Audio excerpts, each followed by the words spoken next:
then there is sa kalibutan, doon ay 7 years tribulation. And then doon ay judgment seat of Christ. Ang mga Kristohanon, matubang ta sa Ginoo one by one, and we're going to receive a reward, every one of us, nga doon na tayo gihimo sa Ginoo.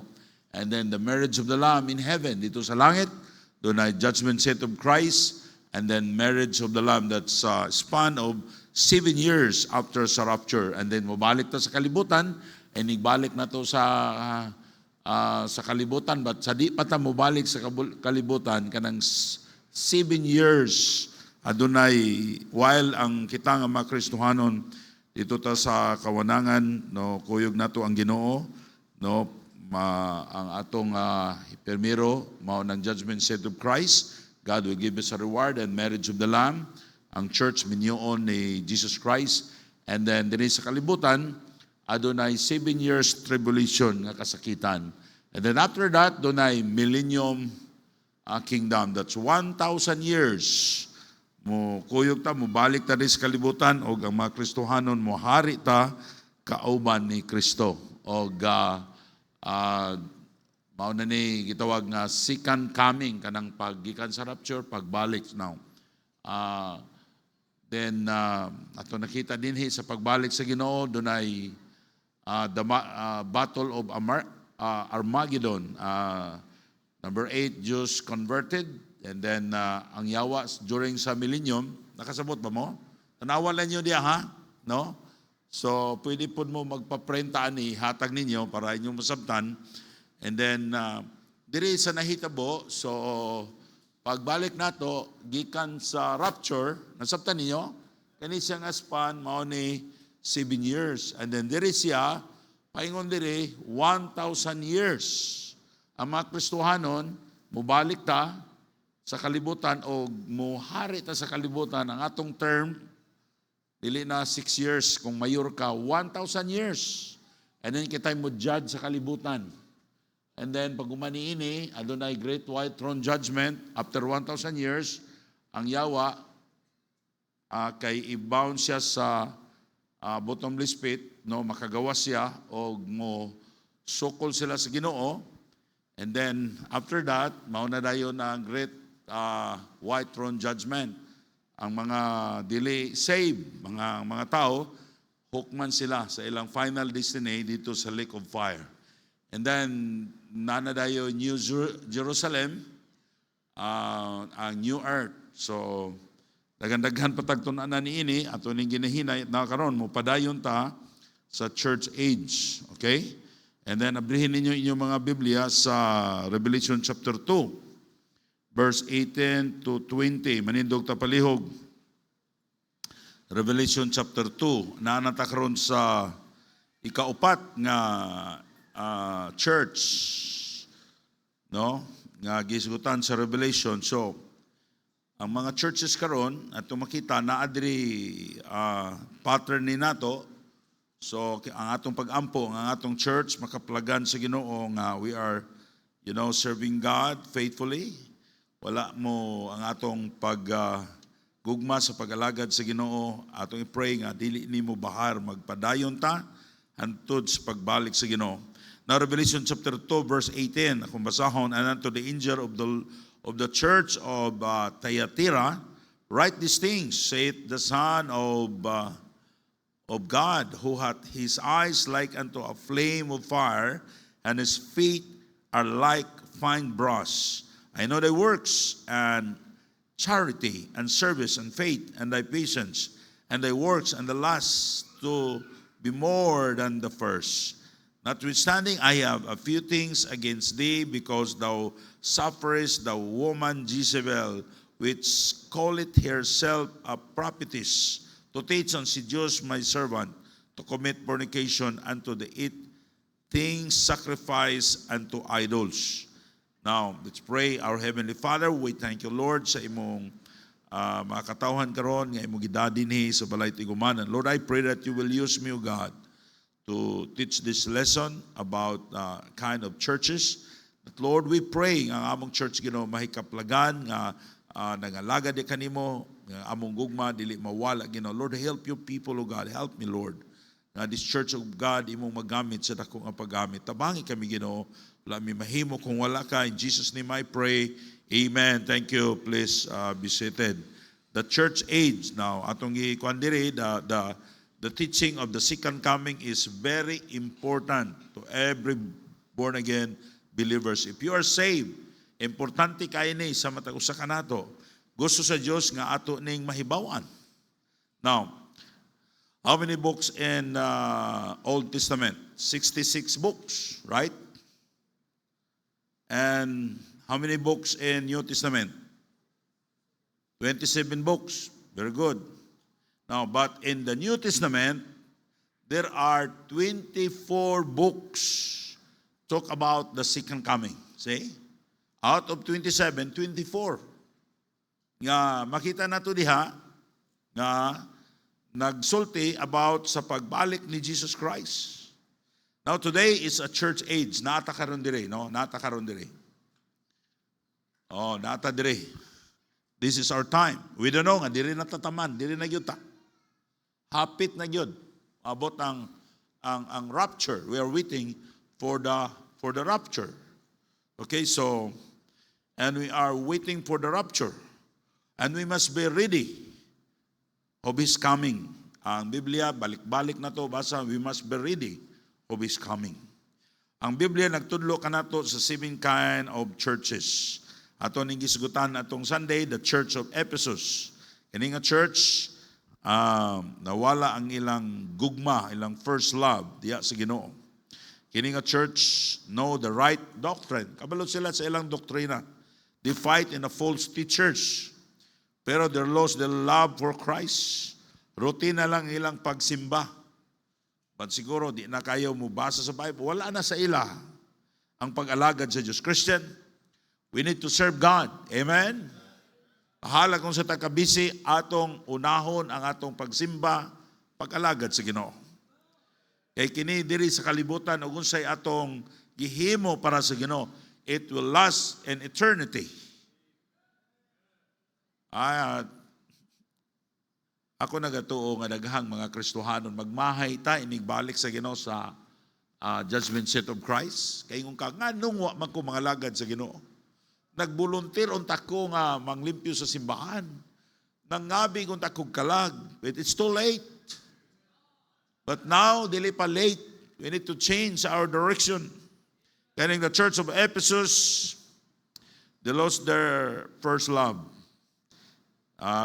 Dire gisulti dire nga kabalo sila what is the right doctrine. They fight the false teachers, pero they lost their first love. Routine na ilang pag-alagad sa Ginoo. Number 2, the Church of Smyrna. This church is a persecuted church, faithful despite of hardship. Can you imagine? A small church, they are persecuted. Now sa doy mga lugar, labi na sa communist, Muslim countries, no, sa Iran, no, sa mga lugar, China, sa Russia. Sa Russia di kayo, they can practice their daghang baptist sa Russia. Ganing last, wala pa magubat. Doon ako schedule dito. I'm excited. Kay gikan ko sa Armenia, at mi sa Ukraine, Russia. Ingon tong akong guide katong, yan hibita diri mga pastor, mga Armenian, na 1 week daw, one-way travel. But wala magitugot sa Ginoo, nagubat na. Daghang Christian sa Russia. So, may mga tao, mga churches sa mga lugar, karon blessing ta. We can worship God, we can read our Bible, wala gyoy mudakop nato. Pero ngano ang mga Kristohanon, walay mudakop, dili ta mobasa sa Bible. No, the Church of Smyrna, persecuted church, faithful despite of their hardship. Number 3, the Church of Pergamos, the compromising church, kaning Church of Pergamos, living in a wicked environment. They tolerated sexual immorality, abusing Christian freedom. Okay na, luwas na bito ta. Wala sila wala sila maayo nga testimonyo. No, okay ra sa ilaha ang mga ihimo nga mga dautan. Basta magsimba lang. Ilang giabusaran ang Christian freedom nga mantag iluwas sa Ginoo, always not the same mo na nga maybe this kind of church, no, usa ka ni ka church nga nagpuyo sa usa ka wicked nga environment. Now, number 4, the church of Thyatira. Thyatira, the church of Thyatira. Now, corrupt church, hugaw ni nga church, corrupted. Atong tanawon, Revelation 2, atong ibasa ganina.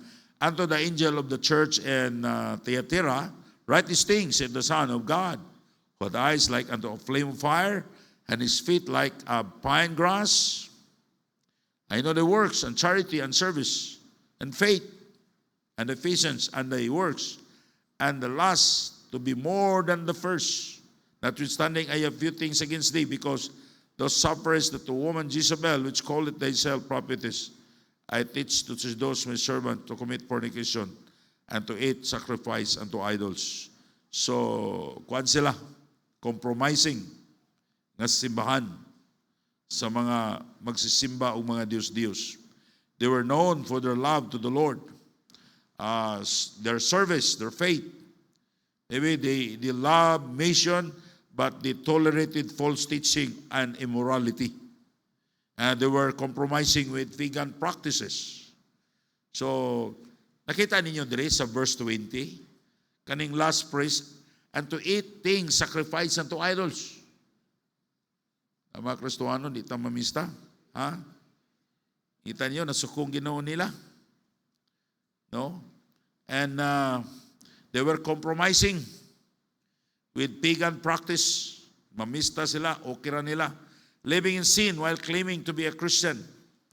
And then sexual immorality, fornication outside marriage, adultery, prostitution, incest, sexual relation between close family members.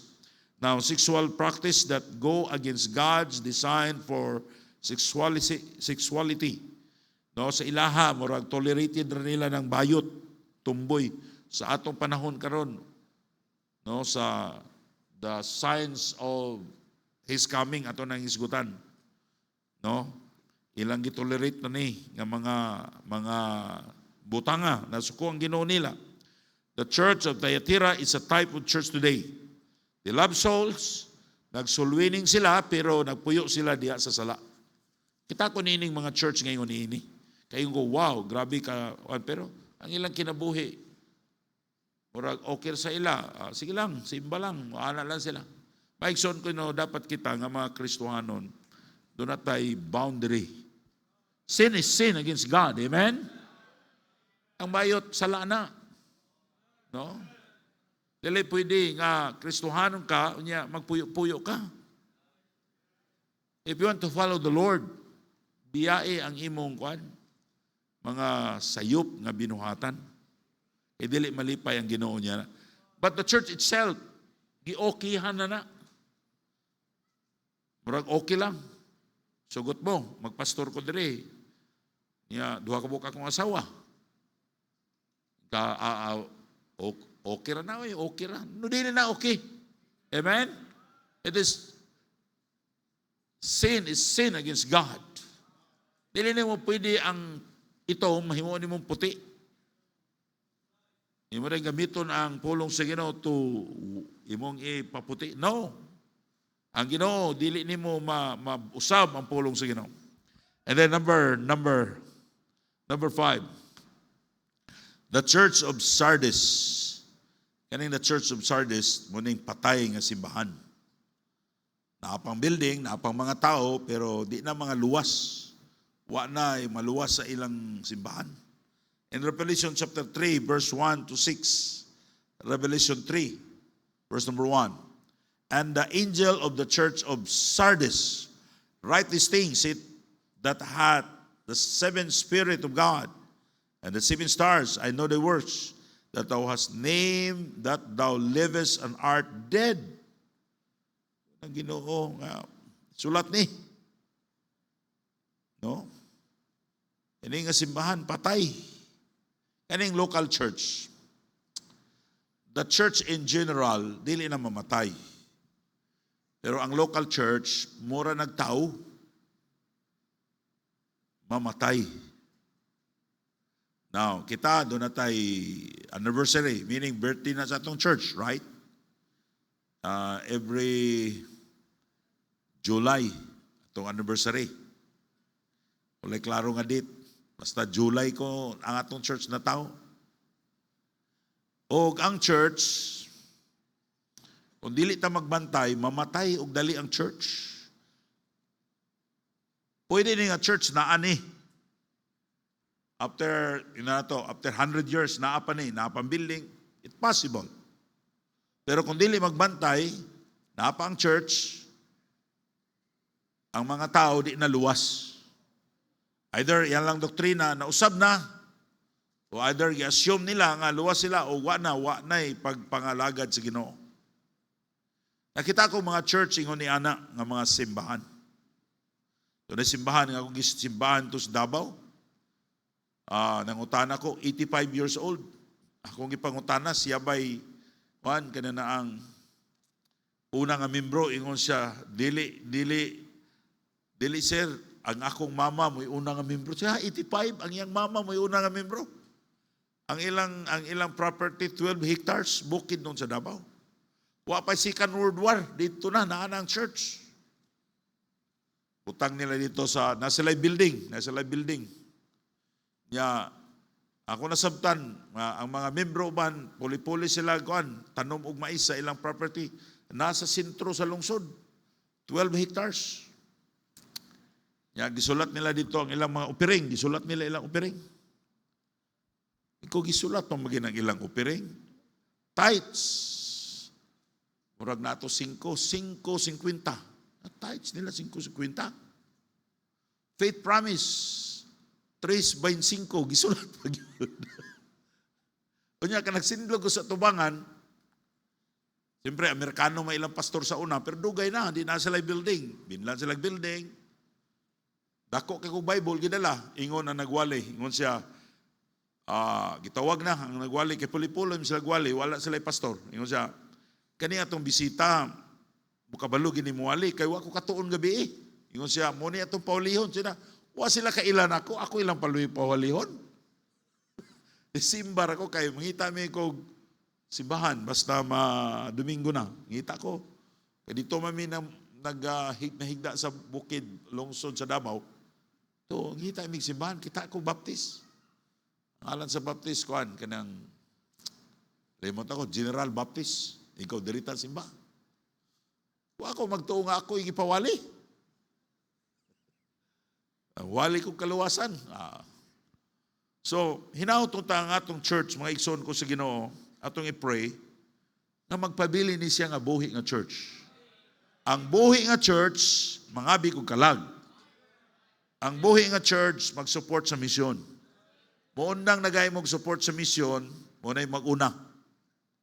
Ikaduha, di na mo magsulwining. Ikatulo, mag-away na mo. Away ng mga membro, wa na igugma, kaya wa na. Muna di ta mo undang, pag pangabi ko kalag, di ta mag-undang, mag-sacrifice, mo support sa other ministry. Diba? Now, ingon diri sa atong gibasa, verse 2, be watchful, strengthen the things which remain, that are ready to die, for I have not found thy works perfect before God. So akong balikon, be watchful. Kaya ang local church, pwede siyang mamatay. Wala na, di na counted. Ang mga tao, di na magsulwining. Wala na yun.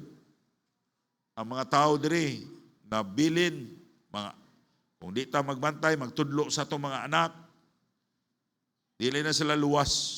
Patay na. Saan nila pagpangabi kung kalago, di na sila saved. Pero mauna mag-send out ang missionary. Ang atong mga lulo sa una, no? Lulo ba? Imong lulo ba? Lulo. Di ba patay na? Pero nidaghan ta. Natay mga igsuon. Ingon na ng church. It's possible this church, time will come, this church become a dead church. Di na ito na mapugnan. Because Satan is working hard against the church. Ang trabaho sa yawa, gusto niya mag-away ang mga membro sa church Gusto niya maghambugay, magnilibakay, magpasikatay, aron mamatay ang church. Gusto siyawa nga ang mga atong mga anak di na maluwas. Naton sila sa simbahan, pero sige sila tanaw sila cellphone, di sila maminaw. Parents, train your children to listen when there is preaching of the Word of God. In the home, teach them to read their Bible, to pray, and sometimes pray with them. Luhod ka, kuyog nila dito sa ilang kwarto. Force them to serve God. Yes, we can force my children to serve the Lord, pero wala nila ang ilang kasing-kasing. Pray for them. Kang yawa na ning kamot og ayo, tingala ta ngano man akong anak namon tani sa simbahan, unsa man ni nag-appeal mo tani sa mga sa choir, ano man ni layo man na iyang heart sa Ginoo, because it's the work of Satan. Nga ang mga bata ang ilang tan-awon, mga sayupra sa mga Kristiyanon. Di sila mapasalamat sa Ginoo sa mga daghang maayong butang. O say madunggan ako sa mga asawa, kita po mga bana, say magbagot butang, sa man akong mga asawa, sa man akong bana oy, sa man di man ko ana. Pasalamat lang kamo inyong bana Kristohanon. Di man ni lambing, mong lambing-lambing diha. Saan man ginanga di man na lambing na dong, pag lambing-lambing pod, ano ba? Akong birthday, di magita palitan o guan, bisag bulak na lang sa kuan. Kanang bilag, kung saan na lang bulak sa utot-utot.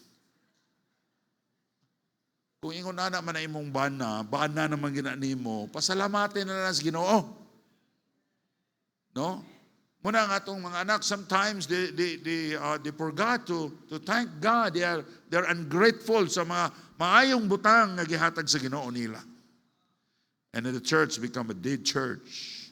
Subo kayong pamalandungon kung ang church mamatay na. Muna, importante kaya na, dili yun nato mapungan ang mamatay ang church. Kung pila na katuig. Church of Jerusalem, di nato na makita karon. Church of Ephesus, kami nakaadto mi ni Jima sa Ephesus. Dito mi nag-service. Ang among giingnan, ang among tour guide, ako sang nanangit ko niya, ang among tour guide Muslim, can we make a service in the park? Sa no sir, it's not allowed here. Takpunta sa police. We need to make a service. Giistorya niyang pari. Ang pari kay Muslim na pari dito nga kuan ay simbahan sa Katoliko, giistorya niya. Now, we are Christian, lipaya kay sa pari nga nakahibahag namo nga Christian mi. Lipay kay ang pari. Sa okay kay you can do a service at sa mga lawat na kanumi. No, we will borrow your place kay di may ka service sa gawas. Pagtanaw na ko, may daghan mang Santos. Ikaw, magtalikod lang na Santos.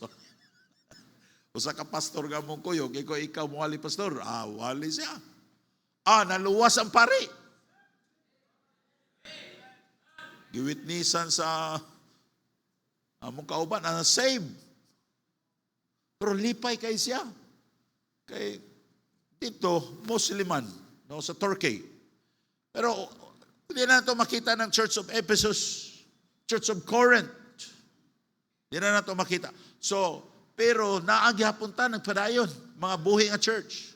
Nga naman, kung atong itrace ang atong history, gikanta sa Israel, naabot sa Europe, naabot sa Amerika, naabot sa Pilipinas.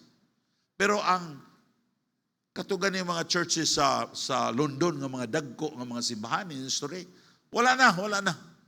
Ahimo ng restaurant. Pero nidaghan ang mga Kristohanon. Nga naman, dili na to mapugnan, mamatay ang local church.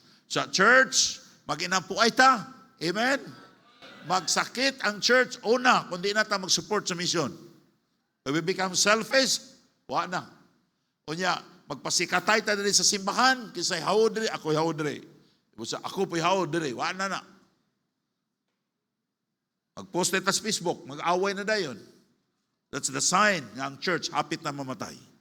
Pero the church become healthy kung magpadayon ta nga doon ay gugma sa kalag and willing to sacrifice para maghatag sa misyon, para i-support sa mga missionaries, maigsoon ko sa Ginoo. Mo nay gusto sa Dios nga aton ang buhaton, no? Og ugaling takasayod og 100 years from now, og di pa mo balik ang Ginoo, murag hapit na mo balik ang Ginoo. So daghan tag missionary ma-sent out. So magpabilin gihapon nga ang pulong sa Dios buhi gihapon. Okay? So there was few names, amen, Sardis, which have not defiled their garments, and they shall walk with me in white for thee are worthy.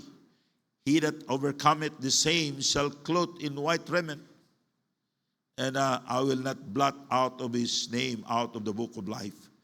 But I will confess his name before thy Father and before his angel. He that hath an ear, let him hear what the Spirit saith unto the churches. Sardis church is a dead church. They stop producing saved convert. Maybe they adopted a wrong doctrine of salvation. Sayop na ilang kaluwasan ang doktrina. Maybe their members remain in their religion but they were not saved. Baptist lang yapon sila. Pero wala na. Kita kong mga lakaw kuntos kanang Bukidnon, gitawag na siya sa Pilipinas Baptist Province. No, kay ang mga simbahan kada barangay na i-baptist. Naglakaw ko dito, sa una nag-salesman pa ko, lakaw ko sa barangay, na-attract ko sa kanta, kay Amazing Grace, blend kayo mga tiguang, grabe kayo musista. Amazing Grace, bingi ko, pero pastang hubuga, nag-inog tanduay, kulapo. Di amo ka na kung di na maluwas, maayog yapon kayo mo. Siguro mga choir member to sa una. But they are not saved. Ingon na tindahan, tinuod ingon na tindahan. Isa to'y kasulti rin, nga taga Bukidnon nga, ingon na tindahan, salamat ko, nga nag-camp ang mga Baptist. Dili nun Bible Baptist. Nag-camp ang mga Baptist, nahurot ang among kulapo. Di amo ka na. Kung di na mo mga luwas, muna mga igsoon ko sa Ginoo, importante kayo nga mag-inampuay kita. Kamong nag-away mo, pag-uli na mo, kaya di na kabubuton sa Ginoo. Satan, he wants to work hard nga there is conflict in the church. There is misunderstanding between members and pastor. Ako mahadlok kung na membro nga mga palaaway. Wala binag atong badlungon apilon tag-away. Nga ang mubadlong apilon pug away. Badlungon ganing mo sa pastor, ayaw mo kasuko. Kay kung membro ka mo, nga di mo magpabadlong, muram mo truck nga walay mekaniko. Sugot mo? Truck nga, kung saan man ang truck nga walay mekaniko, way makaayo ba? Ang mahitabo ni Ana, maguba ka. No? Dapat dili ta maghambugay, magpainom sanay. Amen? So, kung gusto mo nga kaninga church, atong church, gamiton ta sa Ginoo. Kung doon ay mga misunderstanding, we need to, fix it. We need to love one another. Say, mag-away tungod sa utang. Mag-away tungod sa kwarta. Mag-away tungod sa masina ang usa. No. We need to be humble in the sight of God. If you want to be blessed by God, be humble. Because God resisteth the proud, but He giveth grace to the humble. Okay, when love of God becomes cold and our worship and service becomes routine na ba? Murag, okay na lang taan eh. Simba ta kay, di ta mo simba. Patawag mo ta sa office. Yeah, mura lang inyo ha. Dapat ang inyong pagsimba doon na tayo kalipay. Amen? Pasalamat ta sa Ginoo. Our love for souls become cold. Dapat mga Kristohanon, you need to learn how to sow winning. Giving tracts. Yan, may tabo na gani nga. Wala tayo gugmas kalag. Wala na mission conference. Gasto na, pastor. Gasto na. Ayaw na na. Mag-fellowship na lang ta. Wala na faith promise offering. When sin is tolerated in the church, nahapit na mamatay. Member continues sinful lifestyle without repentance. Doon ako'y gisimbahan dito sa Amerika. No, kay para ko dito, dili no to ka-fellowship nato, lahi to sila nga grupo. Kaya doon ako'y parinti dito. Ang ilang Sunday school teacher, babae. Unya, ang nagkuyog nako dito, ingon siya nga, dili ta mo kuan diha, dili ta mo apila ng Sunday school. Kaya daghan mang Sunday school ko. Nga naman, ingon siya nga,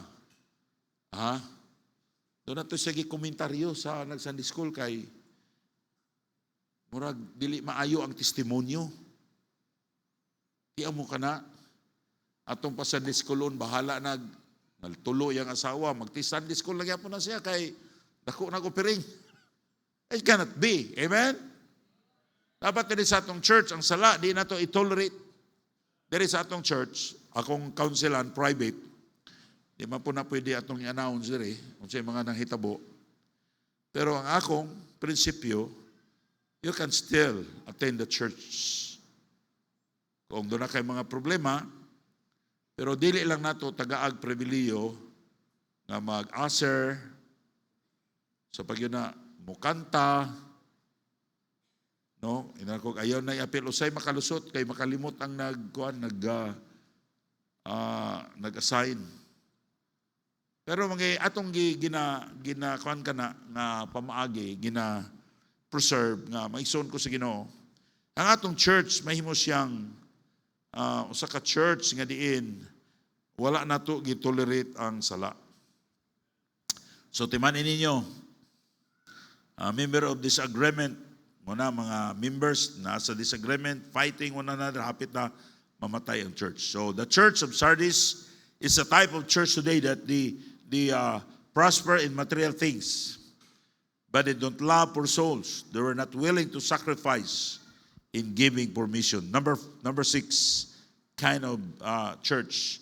The church of Philadelphia. Nindot na nga church. A faithful church. In Revelation chapter 3 verse 7 to 13. And the angel of the church in Philadelphia write these things.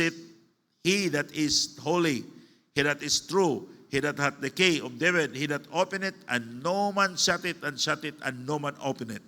I know the works, behold, I have set before thee an open door, and no man can shut it. For thou hast a little strength, and how kept my word, and thou hast not denied my name. Behold, I will make thee, that the synagogue of Satan which say that are Jews and are not, but do lie. Behold, I will make them to come and worship before thy feet. And I know that I have loved thee, because thou hast kept the word of my patience. And I also will keep thee from the hour of the redemption which shall come unto the world to try and to dwell upon the earth. Behold, I come quickly, and hold fast which thou hast, and no man take thy crown. Him that overcometh will I make pillar of the temple of God, and he shall go no more out. I will write upon him the name of my God, and name of the city of my God, which is New Jerusalem, which cometh down out of heaven from the God. I will write upon him my new name. No, he that hath an ear, let him hear. And the Spirit said unto the churches. This church of Philadelphia, is a faithful church.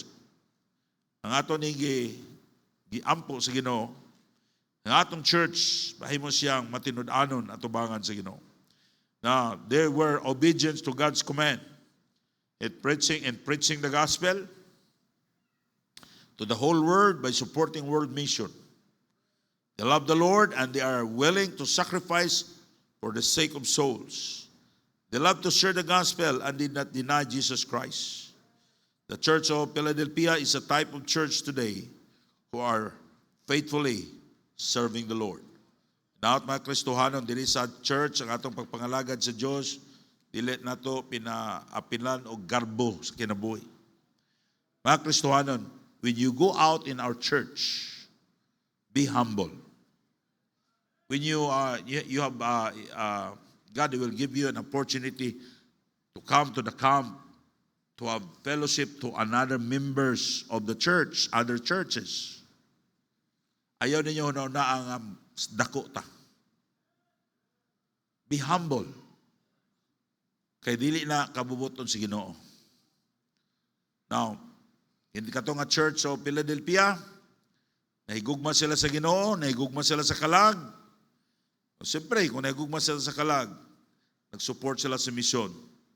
They are a soul-winning church. The Church of Philadelphia is a type of church today who are mission-minded and hate sin. So, nahigugma sila sa Ginoo, nangalagad sila sa Ginoo, wala nila gitolerate ang sala. Number 7, last. The Church of Laodicea. Kaning Church of Laodicea, ito mabasa in Revelation 3:14-22. Now, unto the angel of the Church of Laodiceans, write these things, say it the Amen, the faithful and the true witness, the beginning of the creation of God.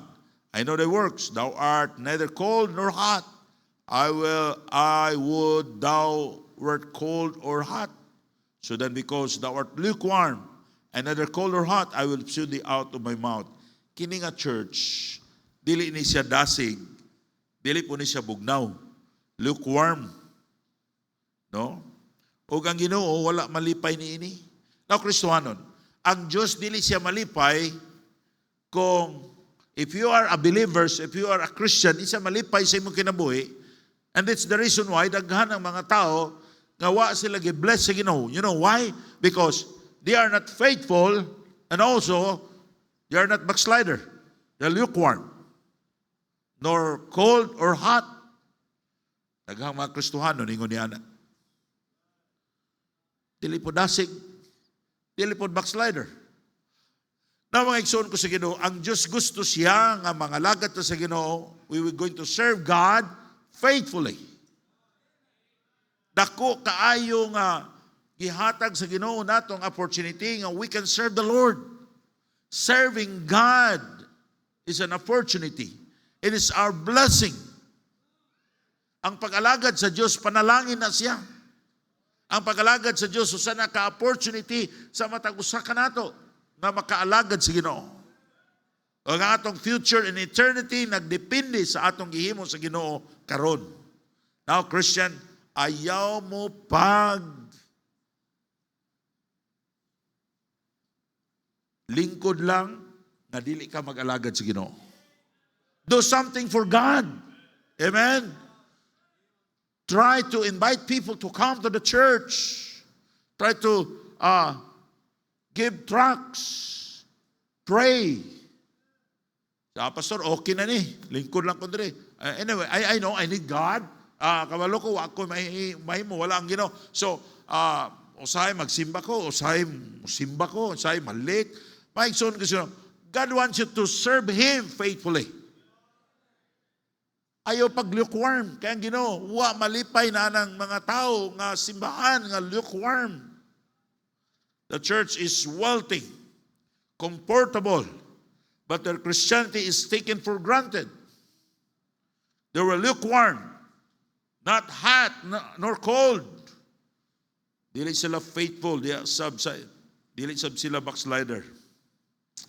Dili sila faithful, dili sila backslider. God wants us to serve Him faithfully and willing to sacrifice for Him.